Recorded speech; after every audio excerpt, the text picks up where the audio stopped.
Night after night, men paddle east across Lake Albert in makeshift canoes, crossing the border from the Democratic Republic of the Congo into Uganda. Their destination, Murchison Falls National Park, Uganda's largest protected area. Their cargo is cheap wire snares and deadly steel traps repurposed from old car parts. These devices don't discriminate. Their purpose is to simply snag any animal that stumbles into them. Thousands of similar traps are believed to have been hidden within Murchison and Uganda's 9 other national parks since the coronavirus lockdown started in March of 2020, totally flatlining the wildlife tourism industry. This created an opportunity for poachers to move into the parks, where the poaching incidences recorded from February to May of 2020 more than doubled compared to the same period in 2019.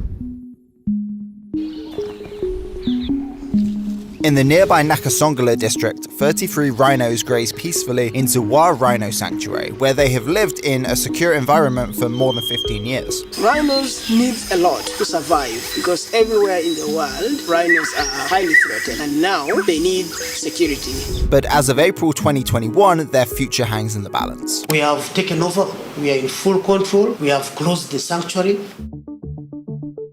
A 4-year land dispute between Rhino Fund Uganda, an NGO that manages the sanctuary, and the Ziwa Rhino and Wildlife Ranch, which owns 16,000 acres of land, came to a head on April 15th, when the landowner hired brokers to forcefully evict Rhino Fund Uganda from the sanctuary, along with the 33 rhinos.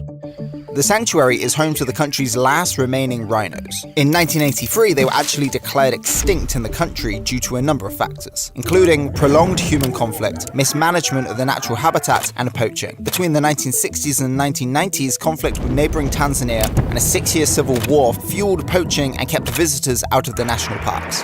Elephant numbers dropped from an estimated 30,000 to 2,000, and giraffe numbers fell by 90%. Lion population likely also declined. In recent decades, though, Uganda's expansion of its wildlife tourism industry has allowed it to finance anti-poaching efforts. And in 1997, Rhino Fund Uganda was formed to reintroduce rhinos to Uganda's national parks through a breeding and release program. But now, with pandemic-related poaching on the rise and the eviction of the 33 rhinos, all that could be about to change. What chance of survival do these potentially homeless mammals stand in the wild, facing the threat of poaching and living on the brink of extinction?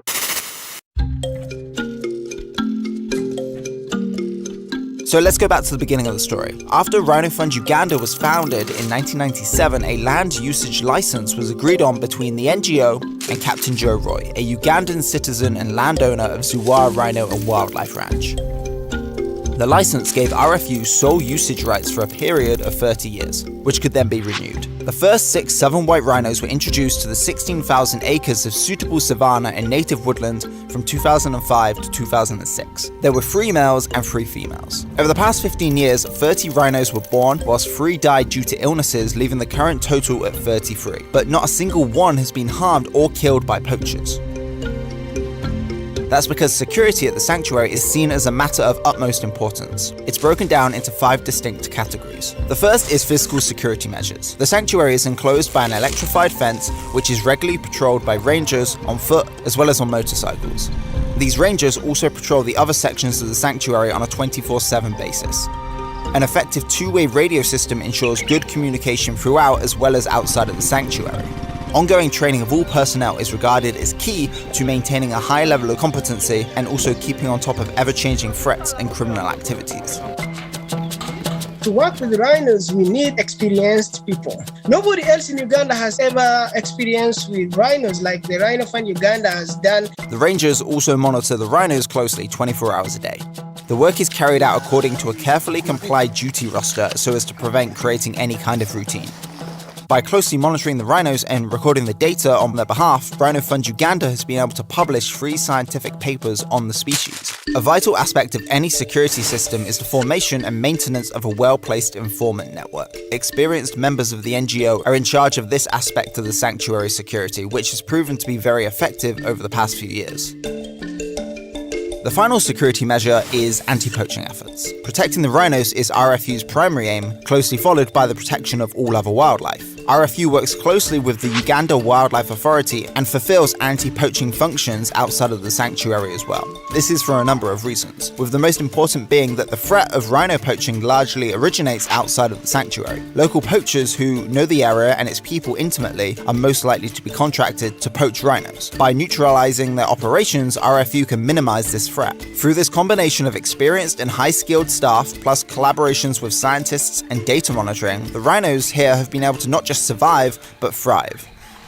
Rhino Fund Uganda regards the involvement of the surrounding communities as vital to the success of its rhino program, and has embarked on various uplift, education, and socio-economic programs that involve and benefit the entire community directly. It provides housing for its staff and their families, creates access to clean drinking water, and welcomes school groups to the sanctuary at no cost of learning about conservation. In short, it does much more than just provide sanctuary to a threatened species. It actively engages and provides support to its local community. But then, in April of 2021, everything changed. We have closed the sanctuary. It's not accessible. Let's quickly jump back to October 2017 when landowner Captain Joe Roy gave the management of Rhino Fund Uganda a letter terminating their land use agreement. The agreement that you may remember was signed in 2002 for a period of 30 years. The original document had an end date of 2032, so this letter of termination came 15 years too early. The real reason for the sudden notice of eviction is unclear, but there were rumors that Captain Roy wanted more money, even up to 100% of the sanctuary's revenue. Other reports have stated that he wants to establish a sugarcane plantation on the land. Whatever the reason, in 2020 it looked as though progress was being made on the resulting dispute. After a series of meetings with the President of Uganda and the Ministry of Tourism, the two parties signed a fresh 5-year contract for the continued safety and breeding program of the rhinos at Ziwa Rhino Sanctuary. But the agreement suffered a major setback in March of 2021 when Captain Roy laid out fresh demands. How much land is yours? It's all mine. The one that is under dispute is all mine. It's the one that's over 16,000 hectares. And then on April 15th, 2021, he walked out of a meeting called by the Minister of Tourism and the Uganda Wildlife Authority. They said they are no longer interested for any discussion. Rhino Fund must leave the sanctuary immediately. This prompted the Uganda Wildlife Authority to deploy security at the sanctuary to make sure that the safety of the rhinos wasn't compromised. The departure of Rhino Fund Uganda from the sanctuary will have devastating effects, meaning the loss of jobs for many residents, and it will undo all the work that Rhino Fund Uganda has achieved over the past 15 years in this community. The sanctuary has been subsidizing local schooling, so the fate of these children is now unknown, and only the 33 rhinos were left behind alone. In the case that no suitable solution can be found, the rhinos will have to be relocated to Uganda's national parks. However, the UWA has said that a sum of $13 million would be needed to transfer the rhinos to new locations and maintain them. It's $13 million that the Uganda Wildlife Authority doesn't have. Relocating rhinos is very difficult. Past cases have shown high rates of mortality, and the move seems to be a huge issue for the UWA, which may have affected the most recent development of the story. The UWA announced that on the 10th of June, the sanctuary would be reopening for tourists, and that they were officially taking joint ownership of the sanctuary with Ziwa Rhino and Wildlife Ranch. According to Rhino Fund Uganda, following the closure, all staff were dismissed and replaced, and the RFU has no involvement anymore in the Ziwa sanctuary. This leaves the rhinos in quite a precarious situation, exposing them to an increased level of safety risk. It's still unclear on the grounds of which Rhino Fund Uganda were forced out by the UWA, saying that they posed no threat. If the first agreement with the landowner was valid until 2032, and the second one at least until 2025, why have they now been forced to clear the sanctuary? RFU is right to be asking these questions, and many more are still to be answered, including, can the UWA and Captain Roy continue to provide adequate security and care for these 33 endangered rhinos, despite not having the correct training or support that the RFU was supplying? Nobody knows what will happen next, but the success story of this unique conservation program seems to have come to a sudden end. Rhinos are highly endangered across the globe. Scientists, conservationists, and other entities put time, money, heart, and soul into projects that aim to save them. Can it really be that one man should be allowed to spoil a successful conservation program without being held accountable? And given the past actions, is the security and safety of the rhinos still top priority? Or are the 33 southern white rhinos in Uganda now